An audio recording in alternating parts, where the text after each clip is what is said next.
नमस्ते मित्रों, मेरा नाम है राकेश कोटड़िया। बहुत सारे लोग मुझे प्रश्न पूछते हैं कि परमात्मा है या नहीं, और परमात्मा है तो साबित करो।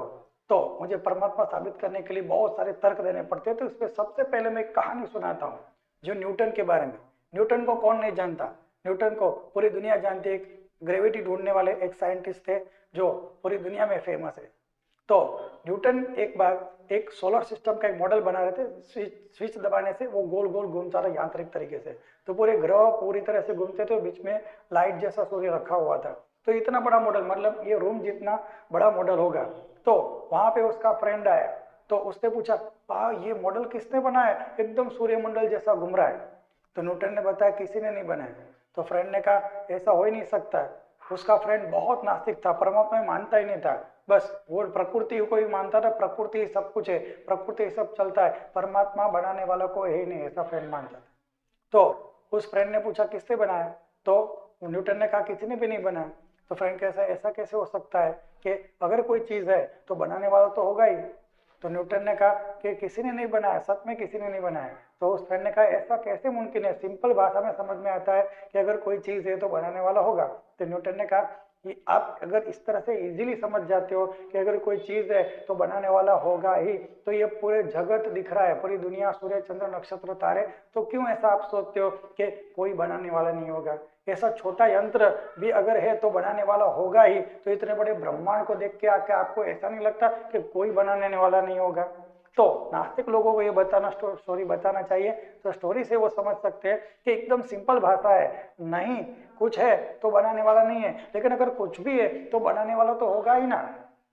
दूसरा, नास्तिकों के दूसरे तरीके से भी समझा सकते हैं कि हमारा शरीर ही परमात्मा का सूचक है, हमारा शरीर ही परमात्मा को साबित करता है। किस तरह से?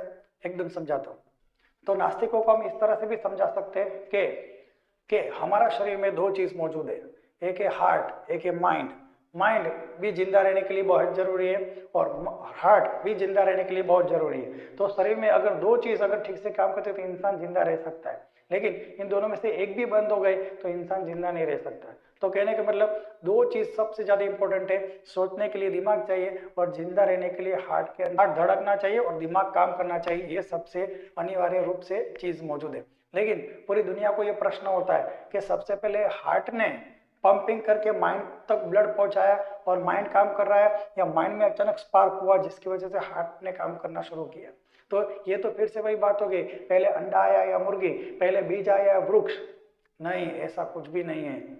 अगर आप डॉक्टर के पास जाते हो तो जो डॉक्टर है वो आपको बताएंगे कि जब भी इंसान का शरीर माँ के गर्भ में बनता है तब सबसे पहले हार्ट ही बनता है, क्योंकि 22 दिनों के अंदर सबसे पहले अगर कोई ऑर्गन बनता है तो वो हार्ट बनता है। क्योंकि जब 22 दिन का जब वो भ्रूण होता है तो उसमें कोई भी अंग उपांग, हाथ पैर कुछ भी नहीं होता है, एक छोटा सा डॉट होता है जिसमें धड़कन होती रहती है। फिर धड़कन की वजह से पूरा शरीर बनता है, और शरीर के बाद लास्ट में दिमाग बनता है जो पूरे शरीर को कंट्रोल करता है। तो ये प्रूफ हो गया ना, सबसे पहले हार्ट बनता है। ठीक है, अब हार्ट को पंप कौन करा रहा है? प्रश्न तो वही उपस्थित है। हार्ट, ठीक है, मेन हो गया, हार्ट में ही सब कुछ होता है, लेकिन हार्ट के अंदर पंप कराने वाला कौन है? हार्ट के पास तो दिमाग है नहीं, क्योंकि दिमाग बाद में बन रहा है, तो पहले तो हार्ट बनेगा। तो हार्ट के अंदर धड़कन करने वाला कौन है?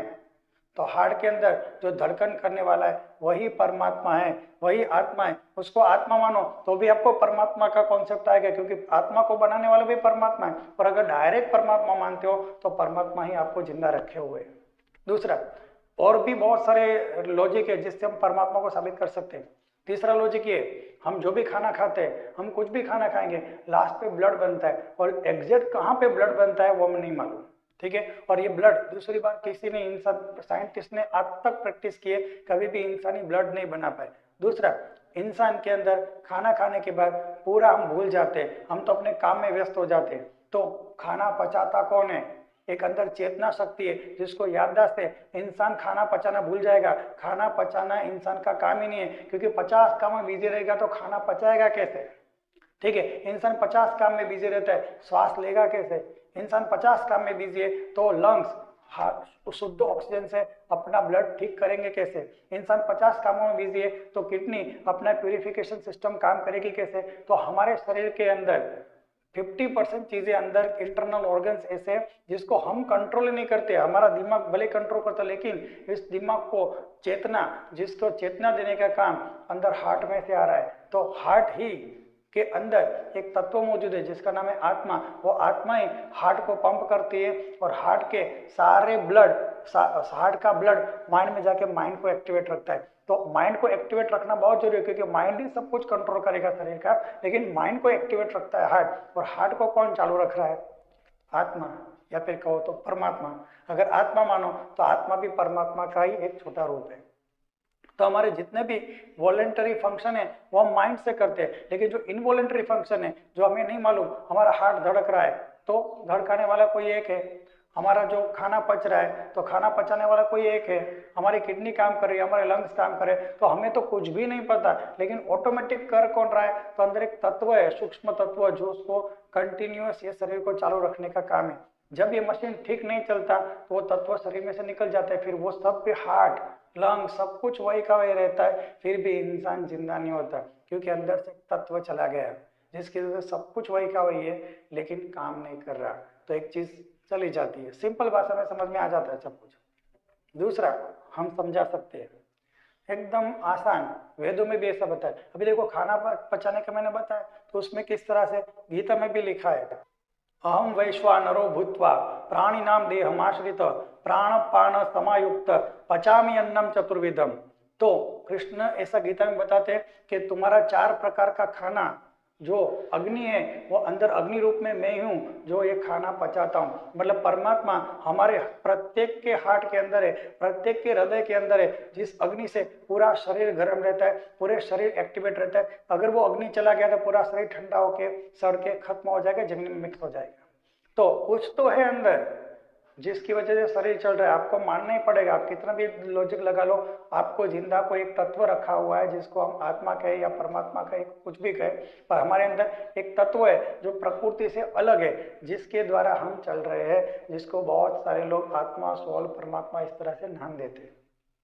वही मेन रहस्य है। और अजीब बात है, हमारे अंदर है फिर भी हम नहीं जानते, क्योंकि हम खुद को ही नहीं जानते। मैं कौन हूँ ये प्रश्न हमें अंदर तक पहुंचा सकता है। अगर आप कहो कि मेरा नाम ये है, तो आपका नाम किसी और ने दिया हुआ है, आपका असली नाम, आप जो कौन है वो आप अंदर हो। जैसे ड्राइवर नहीं दिखता कार के अंदर, लेकिन कार दिखती है, लेकिन ड्राइवर अंदर है। इस तरह से हम बाहर से ऐसे दिख रहे, लेकिन अंदर जो है वो शुद्ध और पवित्र आत्मा, उसको जानना ही जीवन का लक्ष्य है। और परमात्मा ने हमें यहाँ पे क्यों भेजा, हम किस तरह से आए, किस तरह से परमात्मा पाना है, वो नेक्स्ट वीडियो में जानेंगे।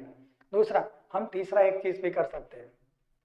तीसरा लॉजिक वेदों में ऐसा बताया है कि अगर आप अपने आप को मैं मानते हो, ठीक है, तो आपके अलावा जो कुछ भी है वो पूरी दुनिया है। मतलब आपके रिलेटिव्स, इस वस्तु, घटनाएं, चीजें, तो एक आप हो और एक आप पूरी दुनिया है, तो 2 चीज हुई। तो वेद कहते 3 चीज मौजूद है।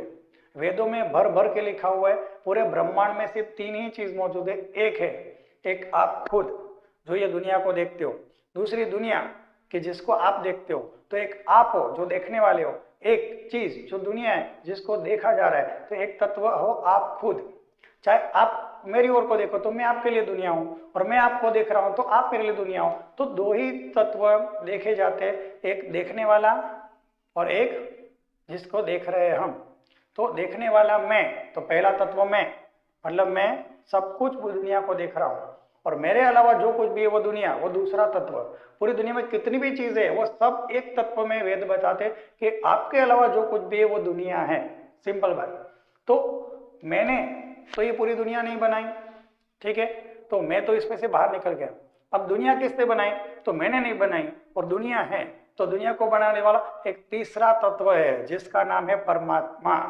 तो वेद में भर भर के बताया हुआ है कि दुनिया में 3 ही चीज है, आप, दुनिया और तीसरा परमात्मा।